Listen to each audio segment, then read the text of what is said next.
The Magic Grindstone, a tale of the salty sea. In a village nestled between forest and shore lived two brothers whose fortunes were as different as night and day. The elder had amassed wealth through trade and owned grand estates, yet his heart remained small and bitter. The younger scraped by with little more than hope, though his spirit overflowed with kindness. As winter's festival approached, the younger brother faced his family with empty hands and an emptier pantry. His wife's worried eyes met his as she spoke what they both knew. The celebration begins tomorrow, yet we have not even a crust of bread. Perhaps your brother might spare us something? The thought filled him with dread, for he knew his brother's nature well. Still, desperation pushed him to the wealthy man's door. His brother's greeting was as cold as the winter wind. "What brings you here on such a busy day?" the wealthy man sneered while his wife shrieked about beggars and holidays. "I ask only for a small portion of meat so my wife and I might mark the festival," the poor man said quietly. With theatrical disgust, the wealthy brother hurled a cow's foot at him. "Take this miserable scrap to the forest demon," he spat. The poor man picked up the foot carefully. Something in his brother's words caught him. Hadn't he been told to deliver this to the forest demon? Then perhaps this wasn't truly his to keep. He turned toward the dark woods. Deep within the tangled trees, he encountered woodsmen who warned him of the path ahead. "The forest demon dwells straight ahead," they said. "He'll shower you with riches for that meat. He's been starving for it. But whatever you do, reject his gold and jewels. Demand only his enchanted grindstone, nothing else." Following their counsel, the poor man soon discovered a crooked hut. Inside sat a peculiar creature with wild eyes and hungry gaze.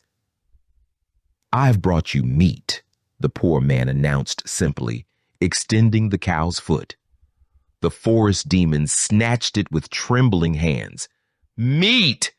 Glorious meat! I haven't tasted it in 3 decades.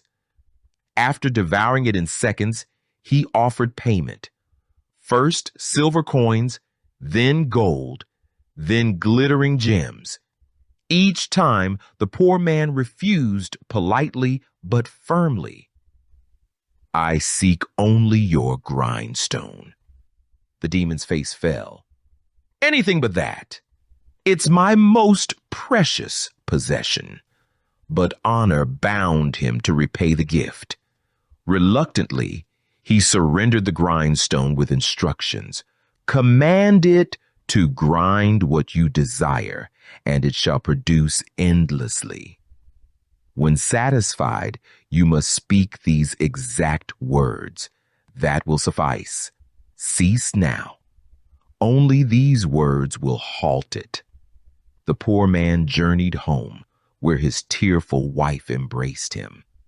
He placed the grindstone upon their worn table and spoke, "Grind what we need, a proper feast for the celebration." Instantly, dishes of succulent food materialized before their astonished eyes. They feasted magnificently. Then the poor man spoke the stopping words, and the grindstone fell silent. Days became weeks, and the grindstone blessed them with everything they'd lacked: a sturdy home, fertile lands, livestock, clothing. Their need for the grindstone gradually faded as prosperity took root. News of this transformation reached the wealthy brother, who arrived burning with curiosity and envy. After extracting the story through persistent questions, he demanded to see this miraculous object. The poor man, harboring no suspicion, demonstrated the grindstone's power. Sweet pastries and savory dishes flowed forth at his command. "You must sell it to me," the wealthy brother insisted. "It cannot be sold," came the gentle reply. "Then lend it. After all, I'm the one who gave you the cow's foot that started everything." This argument swayed the kind-hearted man, who agreed to loan it for a single day. The wealthy brother seized the grindstone without waiting to learn how to stop it. He loaded it into his boat and rowed far from shore, near where fishermen were preserving their catch. "They'll pay handsomely for quality salt," he calculated. Alone on the open water, he commanded, "Grind without ceasing, produce salt." Pure white salt cascaded from the grindstone, quickly filling the vessel. When the wealthy man wished to stop it, panic seized him. He'd never learned the proper words. "Stop! Cease! No more!" he shouted desperately. The grindstone ignored him, continuing its relentless production. He tried hurling it overboard, but the weight of accumulated salt made it impossible to lift. The boat rode lower and lower in the water. His cries for help echoed across empty waves. No one came. The vessel sank beneath the surface, carrying the greedy man and the tireless grindstone to the ocean floor. There the grindstone continues its work even now, endlessly producing salt in the lightless depths. It grinds still, having never heard the words that would silence it. And that is why, to this very day, the sea tastes